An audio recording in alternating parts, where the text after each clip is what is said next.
Hi, I'm Chris Agos. And I'm Lori Casey, on behalf of Woodland School District 50 and the Gurnee Police Department in Gurnee, Illinois. Congratulations on joining the school district team. We truly hope your experience in education is long-lived, enriching, and rewarding. We know that orientation can be a daunting task. Meeting new people, learning new policies, finding your way around our facilities, and getting to know our students. All of this can be very exciting and challenging. As you watch this video, please have a notepad handy so you can jot down any questions you may have. Your direct engagement in this topic is critical. We'd like to take a few moments to discuss our top priority in the district, student and staff safety. More specifically, we'll be talking about a subject that's difficult to think about: school shootings and other man-made incidents that may happen on school property. While the topic is unpleasant, these kinds of events do take place, and all school employees are required to know what's expected of them during a violent event. Please know, this video is designed to educate, not to frighten. Though the situations presented in the next few minutes may be troubling, the more prepared you are for an event of this magnitude, the more likely you'll be able to act in a way that will enhance the safety of our school community when it's needed most. And we are very serious about your safety, the safety of our students and staff, and all who enter our buildings. Instructions for these plans can be found in the emergency packets in your room. You may have been provided with a reminder card to carry with you on your identification lanyard. Utilize these tools to become intimately familiar with the process. While you're watching this video, we want you to keep something in mind. When a violent incident occurs on school property, you must react to it with resolve and precision. Okay, let's get started.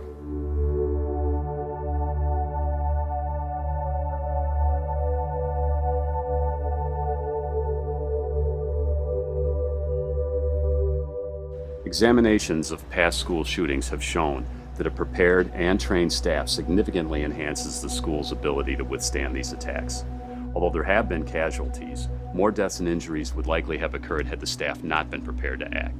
The staff's role in executing these plans with resolve and precision is absolutely essential.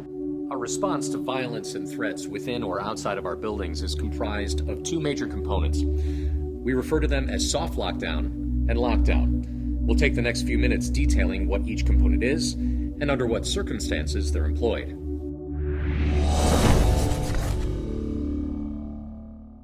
A soft lockdown, sometimes referred to as a code yellow lockdown, is announced when circumstances outside a facility dictate that leaving the building may expose students and staff to risk. An example might be a suspicious person seen on school grounds, or a bank robbery that just happened across the street. Again, soft lockdowns generally occur when an incident is occurring outside a school building. The principal or other recognizable school leader will announce over the public address system that the building is being placed into a soft lockdown. Attention students and staff. Attention students and staff. This is a soft lockdown. Repeating, we are in a soft lockdown. Staff will be advised when normal activities can resume.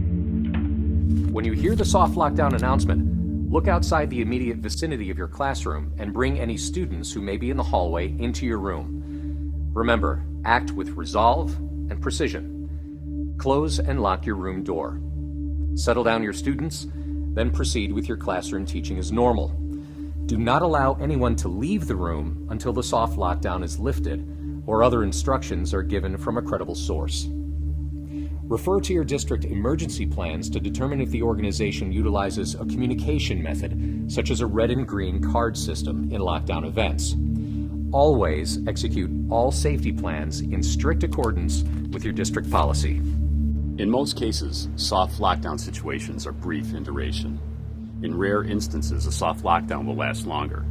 You and your students should be prepared to remain in the room for an extended period of time. The purpose is to freeze the building in place until it's safe to resume normal activities.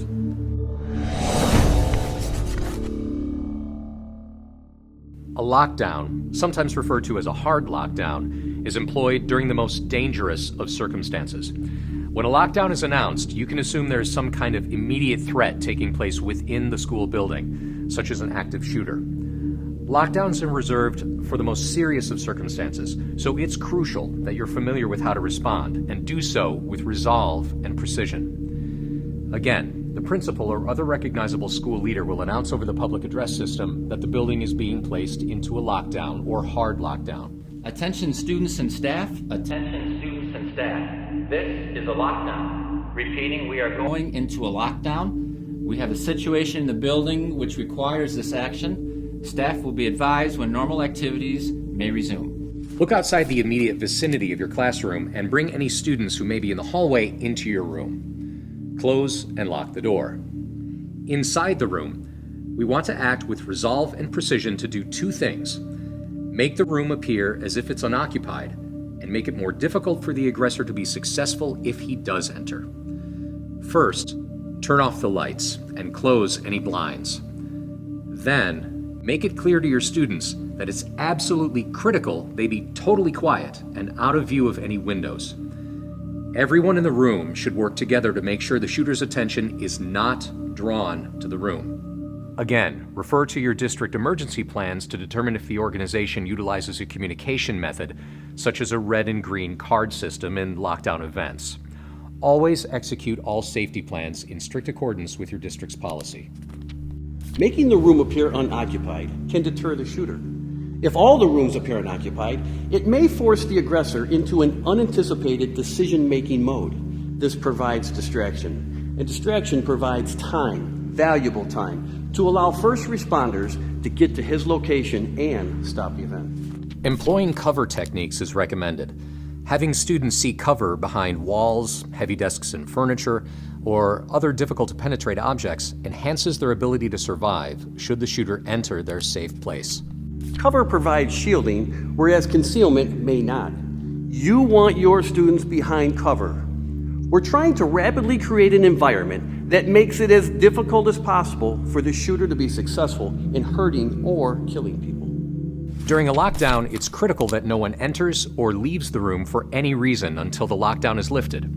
Stay in the lockdown until a supervising staff member releases you in person. A responding law enforcement official may conduct the release and give you specific evacuation instructions. Leaving the room or opening it to allow someone in could escalate a very dangerous situation by causing a breach to an otherwise secured location.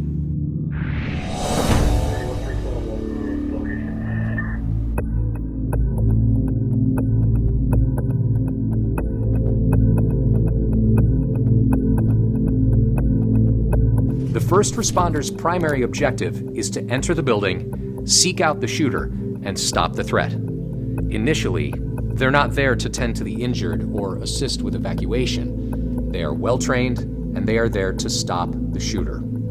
Take comfort in knowing that other teams are being assembled and dispatched to assist with medical treatment and evacuation. But you must keep in mind, the law enforcement first responders' primary goal is to neutralize the threat and end the bloodshed. We're trained and equipped to seek out the threat and eliminate it as quickly as possible. Rescue teams are coming, but our contact teams must pass you by and continue moving toward the threat until that threat is eliminated. If we come across you, don't have anything in your hands and keep your hands where we can see them. Don't try to hug us or follow us. We're in this to try to find the shooter. Remember, police respond with the mindset of stopping the event quickly to prevent further violence. Your cooperation, coupled with your precise knowledge of these protocols, will greatly enhance their ability to achieve this vital goal. Do exactly what you're told to do by police and strictly adhere to these safety protocols. That will go a long way toward helping a very dangerous situation begin to stabilize. Okay, let's take a moment and summarize what we've learned. Our response to violence is comprised of two major components: soft lockdown and lockdown. A soft lockdown is announced when an incident occurs outside a facility, a suspicious person seen on school grounds, or a nearby in-progress bank robbery, for example. When a soft lockdown is announced, bring students into your room who may be in the hall. Close and lock your room door. Settle down your students, then proceed with your teaching as normal. Stay in this condition until you are released by a credible source. Always execute any emergency plan in accordance with your district's policy, and do so with resolve and precision. A lockdown is employed during an event that's happening inside the building, such as an active shooter. When a lockdown is announced, bring students into your room who may be in the hall. Close and lock your room door. Shut off the lights and close the blinds. Make it clear to your students it's critical they remain quiet and out of sight of any doors and windows. Stay in this condition until you are released by a credible source in person. Have students seek cover behind walls, heavy desks and furniture, or other difficult-to-penetrate objects. This enhances their ability to survive should the shooter enter their safe place. Remember, always execute any emergency plan in accordance with your district's policy, and do so with resolve and precision. The first responder's primary objective is to enter the building, seek out the shooter, and stop the threat.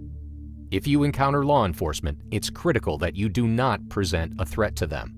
Show officers your hands and don't have anything in them. Make no quick movements. Be compliant, calm, and cooperative, and help others be the same. The officers have no way of knowing who you are, so do exactly what you're told to do by police and strictly adhere to your organization's safety protocols. That'll go a long way in helping a very dangerous situation begin to stabilize. Even though the chances of an active shooter entering one of our buildings is remote, it is critical that staff know what to do should this occur. Your resolve and precision are incredibly important when it comes to the safety of your students and yourself. You and your team members are critical to the execution of these plans. It's our desire for you to be well equipped with the skills necessary to face a tragedy with resolve and precision. Emergency responders are coming, but by virtue of already being in the building, you are the first responders. We and your students have immense confidence in you. We have immense confidence in these plans. We're sure that through your knowledge, training, courage, and leadership, you will help shepherd your students through unspeakable tragedy towards stabilization and recovery. You work in an incredibly safe environment. In fact, many would say you're safer here at school than you are in your own home. If you have any questions about these safety plans, please don't hesitate to contact your supervisor and ask all the questions you need. Your thorough understanding of this important plan is crucial. Again, welcome to the district, and remember, you can do this and you will make a difference.